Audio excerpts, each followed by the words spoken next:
மனுமக்களுடைய பாவங்களை சுமந்து மரித்துயிர்த்தெழுந்த இயேசு பிரானின் உயிர்ப்பை கிறிஸ்தவ மக்கள் சந்தோஷமாக கொண்டாடிக் கொண்டிருந்த காலை நேரம். வெளிநாட்டு சுற்றுலா பயணிகள் தங்கள் பிள்ளைகளோடு காலை ஆகாரத்தை உண்பதற்கு மேசையில் கூடியிருந்த நேரம். இலங்கையில் நீண்ட வருடங்களுக்குப் பிறகு ஒரே நாளில், அதுவும் ஒரே நேரத்தில் பல வெடிப்பு சம்பவங்கள் பதிவாகிய நாள் 2019 ஏப்ரல் 21. இதை இலங்கையில் பிறந்த யாராலும் அவ்வளவு எளிதில் மறக்க முடியாத நாள். ஆம், உயிர்த்த ஞாயிறு தாக்குதல். கிறிஸ்தவ தேவாலயங்களும் ஆடம்பர விடுதிகளும் ஏன் இலக்கு வைக்கப்பட்டது? இந்த தற்கொலை வெடிப்பு உண்மையில் ஏன் நடந்தது? இந்த சம்பவம் நடப்பது பற்றி இலங்கையின் புலனாய்வுத்துறை ஏன் அறியாமல் இருந்தது? அல்லது நடப்பது தெரிந்தும் ஏன் அமைதியாக இருந்தது? இந்த தாக்குதல் யாருக்காக நடத்தப்பட்டது? இந்த தாக்குதல் மூலமாக யார் பலனடைந்தது? இப்போது இதன் விசாரணையின் முடிவு என்ன? யார் அறிந்திருந்தார்கள்? யார் அனுமதித்தார்கள்? யார் இன்னும் மறைந்திருக்கிறார்கள்? இதை பற்றித்தான் இன்று எனது பார்வை நிகழ்ச்சியில் விரிவாகவும் ஆழமாகவும் பார்க்க இருக்கின்றோம்.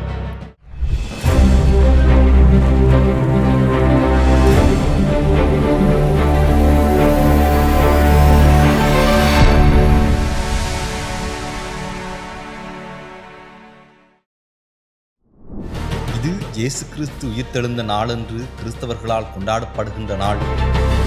ஆனால் ஞாயிறு காலை சில நிமிடங்களில் இலங்கையின் வரலாறை மாறிப்போகிறது என்று யாருக்கும் தெரியாது. ஆனால் இந்த ஆவணப்படம் அந்த ஒரு நாளை பற்றியது மட்டுமல்ல. 7 ஆண்டுகளாக நீதி கேட்டு அலையும் ஒரு தேசத்தின் கதை. அரசியல் அதிகாரத்திற்காக அப்பாவி உயிர்கள் பலியிடப்பட்டதா என்ற கேள்வி இன்றும் நீதிமன்றங்களில் எதிரொலிக்கும் கதை. முன்னாள் உளவுத்துறை தலைவர் சுரேஷ் சாலே கைது செய்யப்பட்டு விசாரிக்கப்படுகின்றார். இந்த தாக்குதலை புரிந்து கொள்ள முதலில் இலங்கையின் நிலைமையை புரிந்து கொள்ள வேண்டும். 2009 30 ஆண்டுகால உள்நாட்டுப் போர் முடிவுக்கு வந்தது. தமிழீழ விடுதலை புலிகளின் ஆயுதப் போராட்டம் மௌனிக்கப்பட்டது. நாடு அமைதியை நோக்கி சென்று கொண்டிருந்தது என்று பலரும் நம்பினர். சுற்றுலாத்துறை மீண்டும் துடிப்புடன் வளர்ந்தது. கொழும்பு நகரம் புதிய முதலீடுகளுடன் மாறத் தொடங்கியது. ஆனால் அவ்வப்போது பதட்டங்கள் புகைத்துக் கொண்டிருந்தன. பௌத்த பெரும்பான்மையினருக்கும் முஸ்லிம் சிறுபான்மையினருக்கும் இடையே பதற்றங்கள் அவ்வப்போது வெடித்து கொண்டுதான் இருந்தன. 2018 கண்டி பகுதியில் இனவாத கலவரங்கள் நடந்தது. இதற்கிடையே தேசிய தௌஹீத் ஜமாத் என்ற சிறு தீவிரவாத அமைப்பு ஒன்று யாரும் அதிகம் கவனிக்காமல் விட்டதால் அதன் வேர்களை ஆழப்படுத்தி கொண்டும் இருந்தது. இந்த அமைப்பின் தலைவர் ஷக்ரான் ஹாசிம் என்று சொல்லப்படும் நபர் கிழக்கு மாகாணத்தில் பிறந்தவர். இணையவழி பிரசங்கங்கள் மூலம் தீவிரவாத கருத்தியலை பரப்பிக் கொண்டிருந்தார். சிலர் இவரை ஒரு தனி பைத்தியகார பிரசங்கியாளர் என்று குறைத்து மதிப்பிட்டனர். ஆனால் பின்னாளில் தான் தெரிய வந்தது இவர் தனியாக இயங்கவில்லை என்று.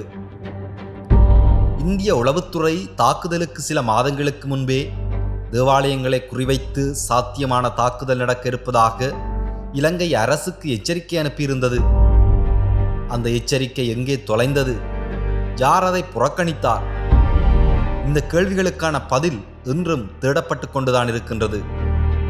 காலை 8:45 கொழும்பு கொச்சிக்கடை புனித அந்தோணியார் தேவாலயம், நீர்கொழும்பு கட்டுவா புட்டிய புனித செபஸ்தியான் தேவாலயம், மட்டக்களப்பு சீயோன் தேவாலயம் ஆகிய 3 கிறிஸ்தவ வழிபாட்டுத் தலங்களும், கொழும்பில் அமைந்திருக்கின்ற 3-5 நட்சத்திர விடுதிகளான சங்ரில்லா விடுதி, சின்னமன் கிராண்ட் விடுதி, கிங்ஸ்பரி விடுதி, சில நிமிடங்களில் சில இடைவெளியில் தற்கொலைப்படையினர் தங்களை வெடிக்க வைத்தனர்.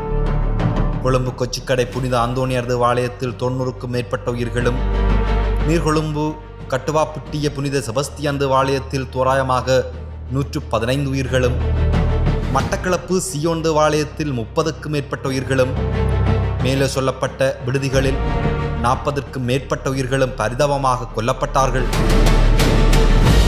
பாதிக்கப்பட்டவர்கள் பெரும்பாலானோர் குடும்பங்களுடன் திருப்பலிக்கு சென்ற எளிய மக்களும் குழந்தைகளும், வெளிநாட்டிலிருந்து விடுமுறைக்கு வந்த சுற்றுலா பயணிகள், ஒரே குடும்பத்தில் பல உறுப்பினர்களை ஒரே நாளில் இழந்த குடும்பங்கள் பல. மதியம் 7வது குண்டு கொழும்பு திகிவளையில் உள்ள சொபைக்களின் விடுதியில் வெடித்தது. இதில் 2 உயிரிழந்தனர். மாலை நேரம் போலீசார் தமட்டகுட பிரதேசத்தில் ஒரு வீட்டை சோதனையிடும் போது 8வது குண்டும் வெடித்தது. இதில் 3 போலீஸ் அதிகாரிகள் உயிரிழந்தனர். 2 நாட்களுக்குள் ISIS அமைப்பு இந்த தாக்குதலுக்கு பொறுப்பேற்றுக் கொண்டதாக அறிவித்திருந்தது. ஆனால் இலங்கை விசாரணை அதிகாரிகள் நேரடி வெளிநாட்டு தொடர்புக்கான உறுதியான ஆதாரம் இல்லை என்று கூறுகின்றார்கள். ஆனால் இது தேசிய தௌஹீத் ஜமாத்தின் உள்நாட்டு வலையமைப்பே இதை செயல்படுத்தியது என்பது தெளிவாகியிருந்தது. தாக்குதலின் தலைமையேற்று நடத்தியவர் என்று கருதப்படுகின்ற ஷஹ்ரான் ஹாசிம் சங்கரல்லா விடுதியில் தன்னைத்தானே வெடிக்க வைத்துக்கொண்டு உயிரிழந்தார். 2 நாட்களில் இலங்கையின் அன்றாட வாழ்க்கை முற்றிலும் மாறியது. ஊரடங்கு உத்தரவு, சமூக வலைத்தளங்கள் மீதான தடை, இராணுவம் தெருக்களில் பாதுகாப்பு பணியில், இலங்கை முழுவதும் அதிர்ச்சியிலும் அச்சத்திலும் உறைந்து போயிருந்த காலம் அது. தாக்குதலை நடத்தியவர்கள் இஸ்லாமிய தீவிரவாதிகள் என்பது தெரிய வந்த உடனும் இலங்கையின் முஸ்லிம் சமூகம் முழுவதும் பாதுகாப்பற்ற நிலைக்கு தள்ளப்பட்டது. கடைகள் தாக்கப்பட்டு, பொது இடங்களில் முஸ்லிம் ஆடை அணிந்தவர்கள் அச்சுறுத்தப்பட்டு, நூற்றுக்கணக்கான முஸ்லிம் இளைஞர்கள் எவ்விதமான உறுதியான ஆதாரமும் இல்லாமல் பயங்கரவாத தடுப்பு காவல் சட்டத்தின் கீழ் கைது செய்யப்பட்டனர். சிலர் மாதக்கணக்கிலும் சிலர் ஆண்டுக்கணக்கிலும் விசாரணையின்றி சிறையில் அடைக்கப்பட்டார்கள். 2026ஆம் ஆண்டு பிப்ரவரியில் கூட மொஹமட் மில்கான் என்பவரின் வழக்கில் இலங்கை உச்ச நீதிமன்றம் ஒரு முக்கியமான தீர்ப்பை வழங்கியிருந்தது. அவரது கைது போதிய ஆதாரம் இல்லாமல் நடத்தப்பட்டது என்றும் அது சட்டவிரோதமானது என்றும் நீதிமன்றம் தெரிவித்திருந்தது. இது தாக்குதலுக்கு பின் நடந்த தவறான கைதுகளுக்கு நீதிமன்றமே அங்கீகாரம் அளித்த சான்றுகளில் ஒன்று. மனித உரிமை அமைப்புகள் இந்த கூட்டு பழிவாங்கல் மனநிலையை பலமுறை கண்டித்துள்ளது. நியாயமான குற்றவாளிகளை நீதியின் முன் நிறுத்துவதற்கு பதிலாக ஒரு முழு சமூகமே சந்தேக பார்வையில் வைக்கப்பட்டது என்பது உண்மையான விடயம். தாக்குதலுக்கு பிறகு உடனடியாக ஒரு கேள்வி எழுந்தது: ஏன் இதை தடுக்க முடியவில்லை?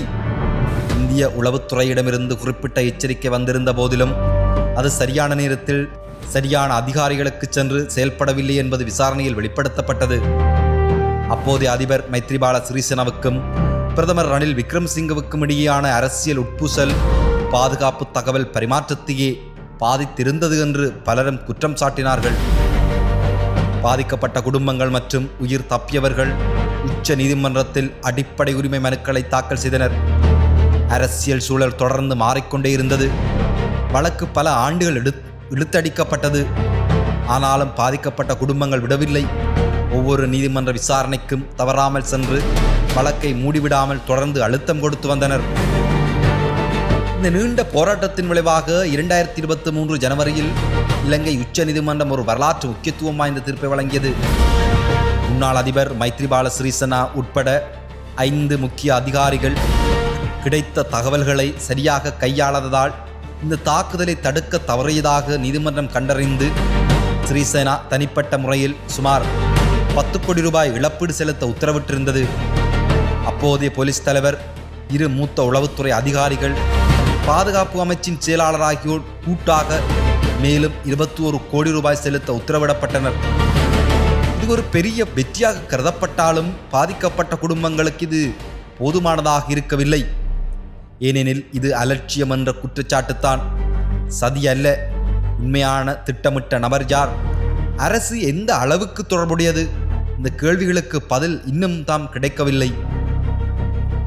இதற்கிடையில் 2023ஆம் ஆண்டு பிரிட்டனின் சேனல் 4 தொலைக்காட்சி நிறுவனம் ஒரு அதிர்ச்சிகரமான ஆவணப்படத்தை வெளியிட்டது.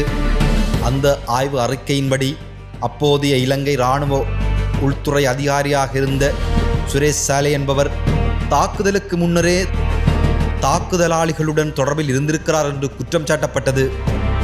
ஒரு நபர் சேனல் 4க்கு அளித்த தகவலின்படி அந்த அதிகாரி அந்த ஆண்டு நடக்கவிருந்த அதிபர் தேர்தலில் கோட்டபய ராஜபக்ஷ சாதகமான சூழலை உருவாக்கும் நோக்கத்துடன் அறிந்தே இந்த தாக்குதலை நடக்க அனுமதித்திருக்கலாம் என்று குற்றம் சாட்டப்பட்டது. தாக்குதல் நடந்த 2 நாட்களில் கோட்டபய ராஜபக்ஷ தனது அதிபர் வேட்புமனுவை அறிவித்திருந்தார். பாதுகாப்பையும் ஒழுங்கையும் மீட்டெடுக்கும் வேட்பாளர் என்ற பிம்பத்துடன் அவர் கடுமையாக பிரச்சாரம் செய்த வழிக்கிட்டார். நவம்பர் 2019 தேர்தல் மிகப்பெரிய வெற்றியையும் பெற்றார். வெற்றிக்கு பிறகு சந்தேகத்துக்குரியவர்களாக கருதப்பட்ட இந்த சுரேஷ் சலையை நாட்டின் அரச புலனாய்வு சேவையின் தலைவராக பதவி உயர்த்தினார்கள். இந்த வெளிப்பாடு இலங்கை முழுவதிலும் பெரும் சர்ச்சையை ஏற்படுத்தியிருந்தது. இது தேசிய பாதுகாப்பு சம்பவமா அல்லது அதிகாரத்திற்காக திட்டமிடப்பட்ட ஒரு அரசியல் சதியா என்று எல்லோராலும் பரவலாக பேசப்பட்டு கொண்டிருந்தது. அதனைத் தொடர்ந்து 2022 பொருளாதார நெருக்கடி காரணமாக நாடு தழுவிய மக்கள் எழுச்சி வெடித்திருந்தது.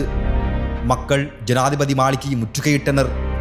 இறுதியில் கோட்டாபய ராஜபக்ஷ நாட்டை விட்டு தப்பியோடி சிங்கப்பூர் நாட்டிலிருந்து மின்னஞ்சலூடாக பதவி விலகியிருந்தார். இந்த அரசியல் மாற்றம் உயிர்த்த ஞாயிறு விசாரணைக்கு புதிய திருப்பத்தை கொடுக்குமா என்று பலரும் எதிர்பார்த்திருந்தார்கள். ஆனால் அடுத்து வந்த ரணில் விக்ரமசிங்க இடைக்கால ஆட்சியிலும் பெரிய அளவில் முன்னேற்றம் ஏற்படவில்லை. 2024ஆம் ஆண்டுதான் இலங்கையின் அரசியல் வரலாற்றில் ஒரு பெரிய மாற்றம் நிகழ்ந்தது. இடதுசாரி கொள்கையுடைய தேசிய மக்கள் சக்தியின் கூட்டணியின் தலைவர் அனுரகுமார் திசாநாயக்கா மாபெரும் வெற்றியுடன் அதிபராக தேர்ந்தெடுக்கப்பட்டார். அவரது தேர்தல் வாக்குறுதிகளில் ஒன்று உயிர்த்த ஞாயிறு தாக்குதலின் உண்மையான குற்றவாளிகளை கண்டுபிடித்து நீதியின் முன் நிறுத்துவது என்பது. பதவியேற்றதும் சுரேஷ் சலையை உளவுத்துறை தலைவர் பதவியிலிருந்து நீக்கினார். மீண்டும் ஷானி அபேசகரவை CID இயக்குநராக நியமித்தார். புதிய முனைப்பான விசாரணைக்கு உத்தரவிடப்பட்டது. 2025ஆம் ஆண்டு அதிபர் அனுரகுமார் திசாநாயக்கா ஒரு துணிச்சலான அறிக்கையை வெளியிட்டிருந்தார். உயிர்த்த ஞாயிறு தாக்குதல் ஒரு அதிகாரத்தை கைப்பற்றுவதற்காக பயன்படுத்தப்பட்ட சோகம் என்று அவர் விவரித்திருந்தார். இது தாக்குதலுக்கு பின் அரசியல் நலன்கள் இருந்திருக்கலாம் என்பதை மிக உயர்மட்ட அரசு தலைமையை ஏற்றுக்கொண்டது. 2025 ஏப்ரல் 8ஆம் தேதி முக்கியமான ஒரு கைது நடந்தது. கிழக்கு மாகாணத்தின் முன்னாள் முதலமைச்சரும் முன்னாள் தமிழீழப் புலிகள் இயக்க உறுப்பினருமான சிவனேசதுரை சந்திரகாந்தன் அல்லது பிள்ளையான் என அழைக்கப்படுபவர் தாக்குதல் தொடர்பான விசாரணையில் கைது செய்யப்பட்டார். ராயபக்ஷ குடும்பத்துடன் நெருங்கிய தொடர்புடையவராக கருதப்படும் பிள்ளையான் தாக்குதல் நடப்பதற்கு முன்னே அது பற்றி முன்கூட்டியே அறிந்திருந்தார் என்று அரசு தரப்பில் பிற்பாடு அதிகாரப்பூர்வமாக குற்றம் சாட்டப்பட்டது. பிள்ளையானின் முன்னாள் உதவியாளர் அசாத் மௌலானா என்பவர் மூத்த உளவுத்துறை அதிகாரிகள் தீவிரவாதிகளுடன் தொடர்பில் இருந்ததாக மேலும் விரிவான குற்றச்சாட்டுக்களை முன்வைத்தார். இந்த வெளிப்பாடுகள் அரசு இயந்திரத்தின் ஒரு பகுதியே இந்த தாக்குதலுக்கு பாதுகாப்பு அளித்திருக்கலாம் என்ற சந்தேகத்தை மேலும் வலுப்படுத்தியது. நாம் இப்போது இந்த ஆவணப்படத்தின் மிக முக்கியமான மிக சமீபத்திய அத்தியாயத்திற்கு வருகின்றோம்.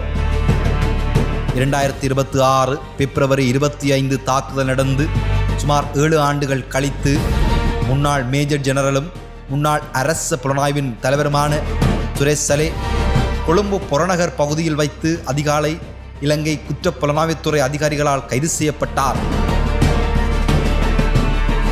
தொடர்ந்து இணைந்திருங்கள் இதன் பகுதி 2 காணொளிக்காக. மீண்டும் பகுதி 2 காணொளி வாயிலாக உங்களை சந்திக்கும் வரை நன்றி, வணக்கம்.